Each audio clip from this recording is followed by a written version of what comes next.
7, 6, 5, 4, 3, 2, happy 1977! When it comes to cultural phenomenons of the 70s, there are a few that is iconic and enduring as disco.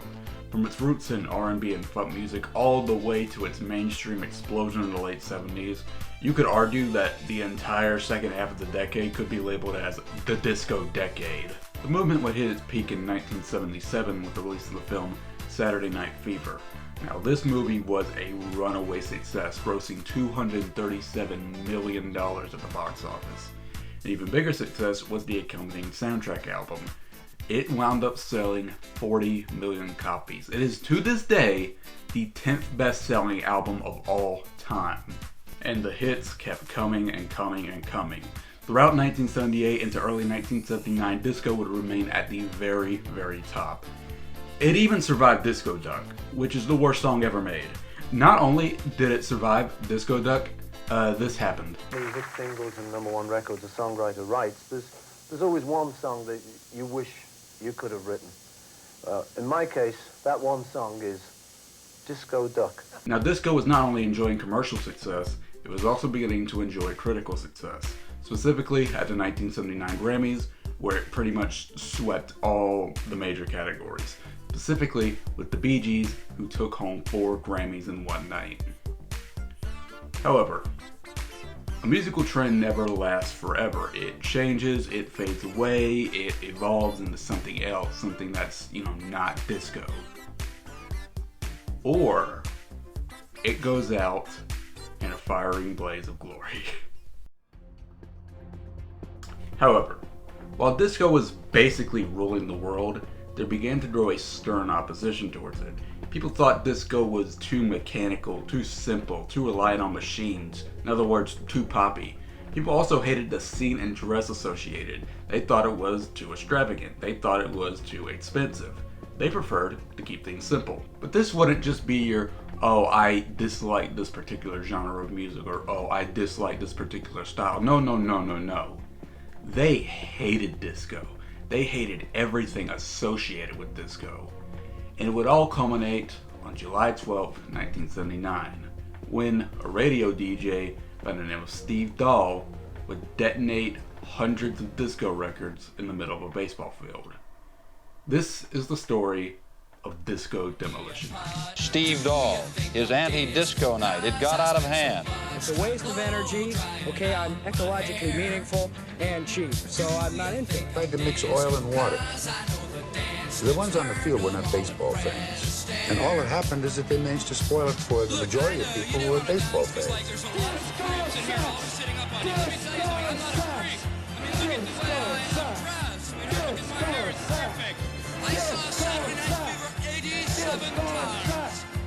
The story of Disco Demolition Night would begin on July 24, 1978. WKTU was a low-rated soft rock station right in New York City. They played things like the Eagles, James Taylor, Carly Simon, the Carpenters, some Beatles cuts here and there. However, as years went by, they began to retain lower and lower ratings. This would be a problem. However, help would arrive in the form of David Rappaport. If you're wondering, yes, that is Michael Rappaport's real dad. This whole crap with this cancel culture and the... Shut up! He would step in and take a visit to Studio 54, the legendary disco club. There, he would have an idea to create a station that was just disco all the time. And on July 24th at 6 p.m., WKTU would officially become a 24-hour disco station.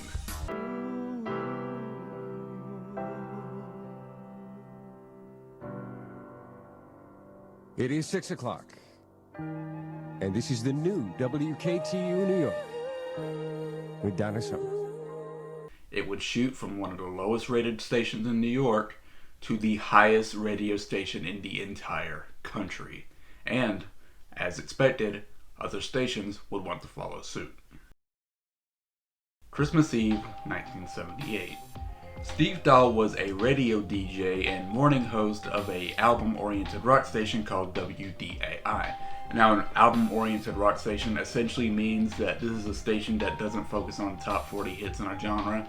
Instead, deep cuts and album cuts. They were one of those stations that would just play Stairway to Heaven on an endless loop back in the 70s.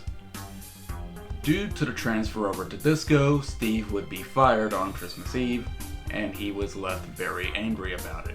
Disco sucked because I worked at a station that was a rock station, WDAI, when I first came to Chicago in 1978, and they changed their format to disco, and I lost my job. Hence, disco sucked. However, luckily for Steve, he would not be out of a job for long. On March 19th, 1979, he would find work at WLUP, a rival rock station.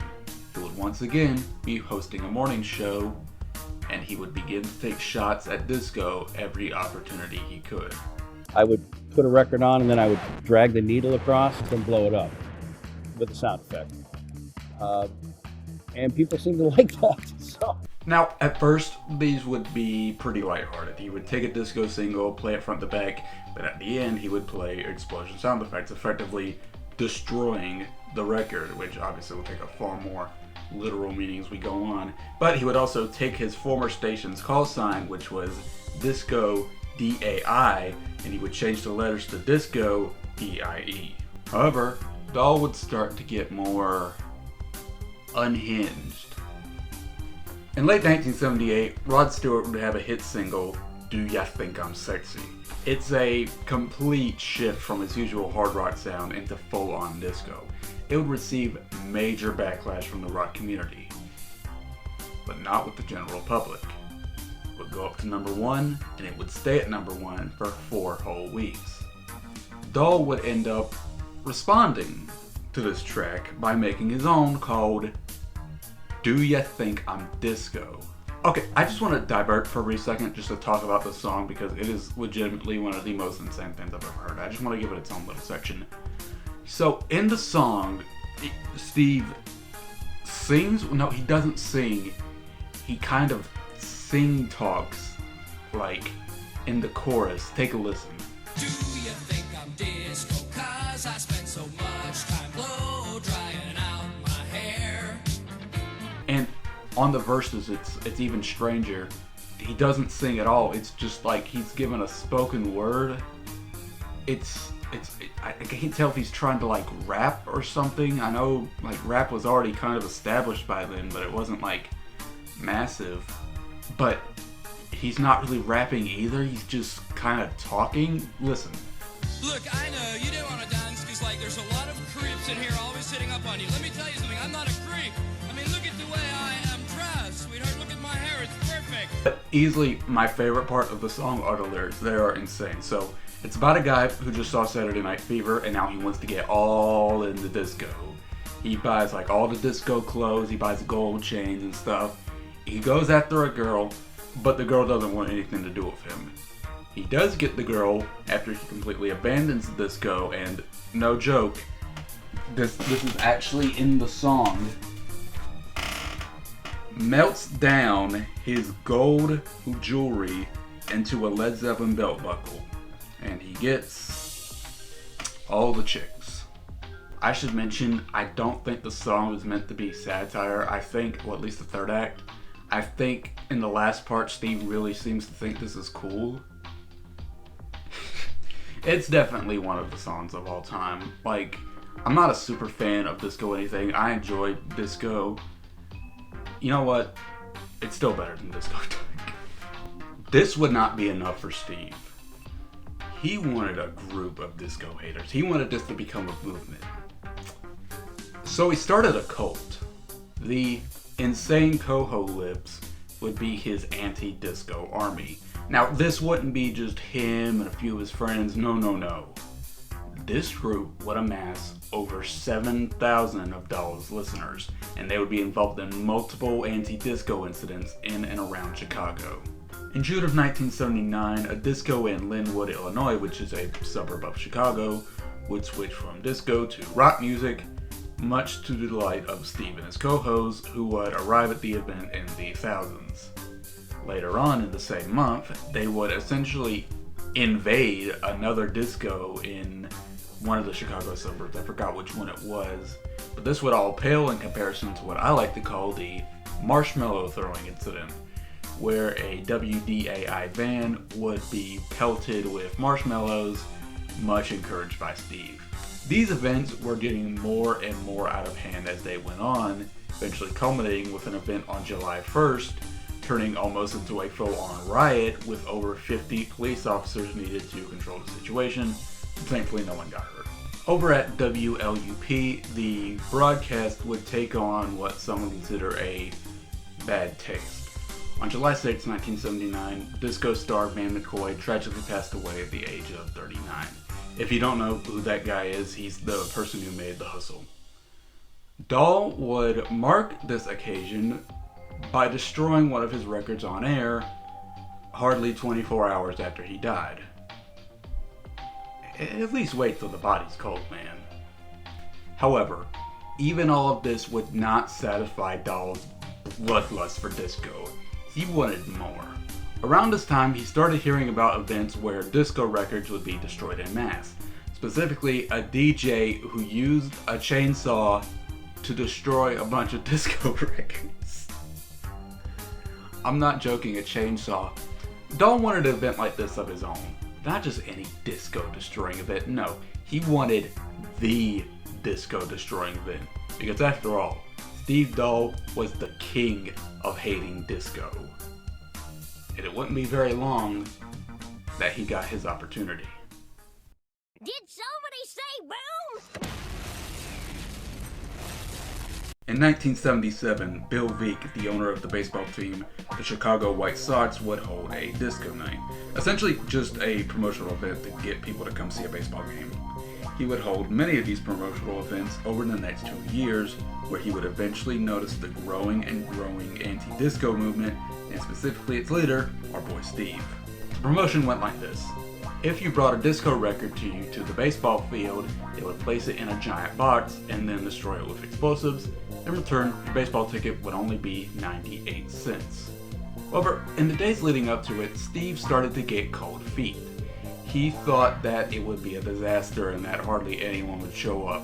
Bill Veeck was hoping for 35,000 attendees at most, which was below the capacity of the baseball field, far below. How many people can I draw? I'm going to look like an idiot in an army helmet and an army jacket with fishing lures on it, in front of, at best, 10,000 people. However, once July 12th rolled around, a very different story would unravel.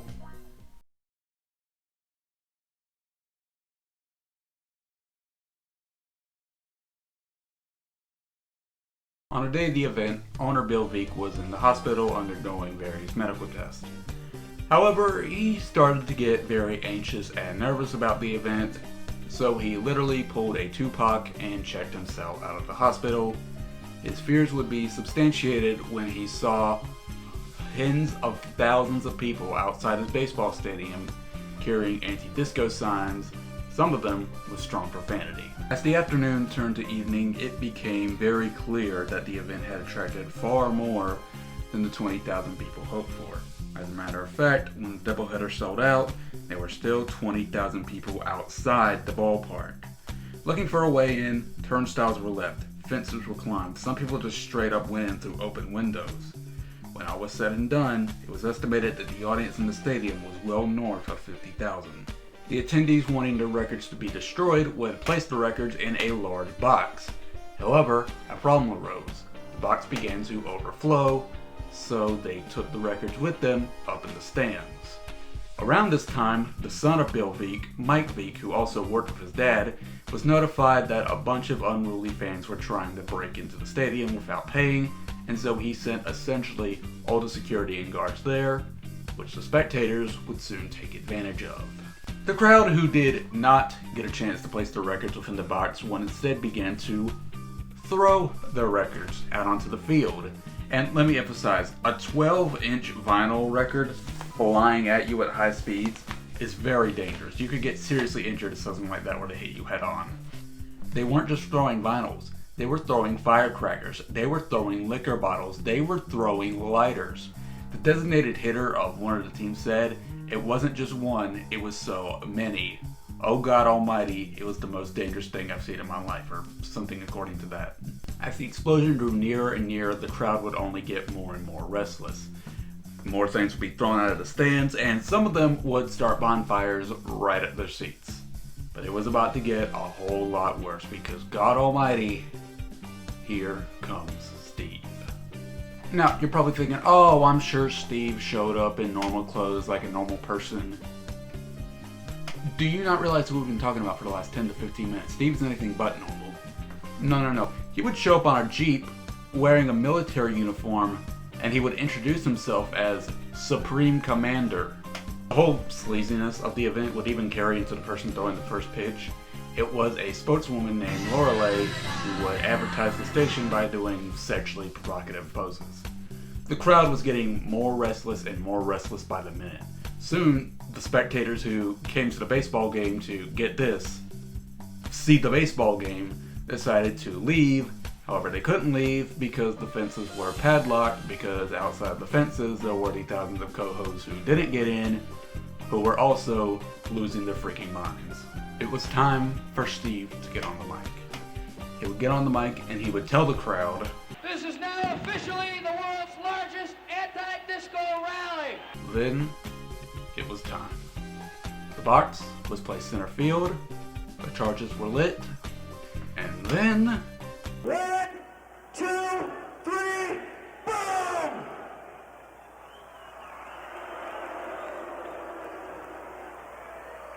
Here they go!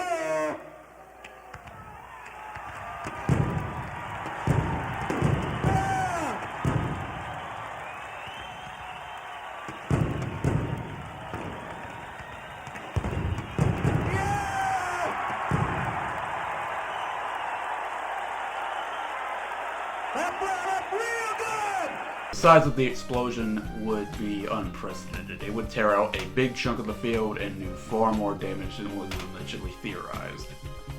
However, the real destruction was about to come when all those thousands of angry, restless, and, let's be honest, very drunk and very high co-hosts, one by one, began to storm the fields. Thousands of people would descend onto the field. There was no one to stop them because, like we saw earlier, all the security was at the gates. Around 7,000 people would end up rushing the fields, including, and I'm not making this up, Michael Clark Duncan. Yeah, he was only 21 at the time, and he would take home a bat from the dugout.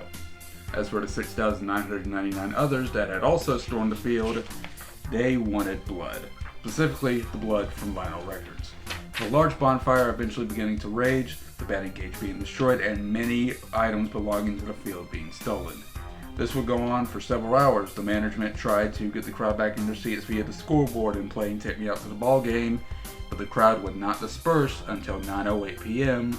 when the Chicago police arrived in riot gear. Thankfully, no one would seem to get hurt, at least majorly at least. However, the police would make 39 arrests in one night.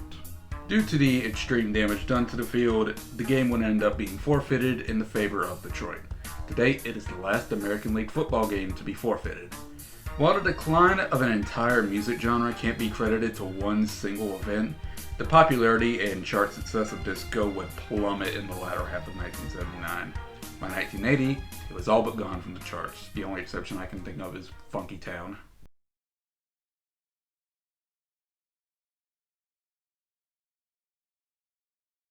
Bill and Mike Veeck, who were the father-son owner and manager of the Red Sox, would face pretty severe repercussions. By late 1980, they would sell the team, and Bill would pass away in 1986 at the age of 71.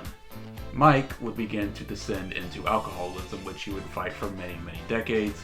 However, he would eventually get clean and would eventually go back to working in minor league baseball. One of the teams he worked for was the Charleston River Dogs, who, no joke, would end up holding a promotion where they destroyed various merchandise of Justin Bieber and Miley Cyrus in 2014. Like, 5 years too late. But, most importantly, what happened to our boy Steve? Well, Steve would stay at WLUP for several more years, where he would endure many more controversies. The biggest one is where he recorded a parody of My Sharona about the Iran hostage crisis. He would be fired from the station in 1981, although him and his partner Gary Meyer would move on to several more radio stations. The duo would eventually split up and have a falling out. However, years later, in 2006, the duo would reunite, and they sporadically do little reunion shows here and there.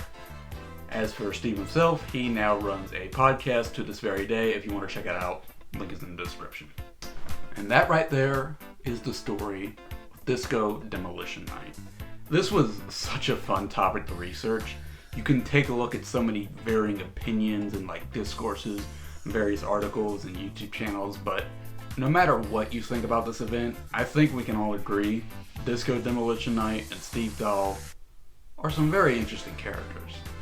With that being said, what did you think of Disco Demolition Night? What do you think of Steve Dahl? Please, let me know in the comments below. I'll see you in the next video. Peace. The thing I have against it is that I can never find a white three-piece suit that fits me off the rack. So, I hate the taste of pina coladas. I'm allergic to gold jewelry, so there's nothing there for me. I'm a cheapskate. I don't like to waste a lot of money at home, in terms of...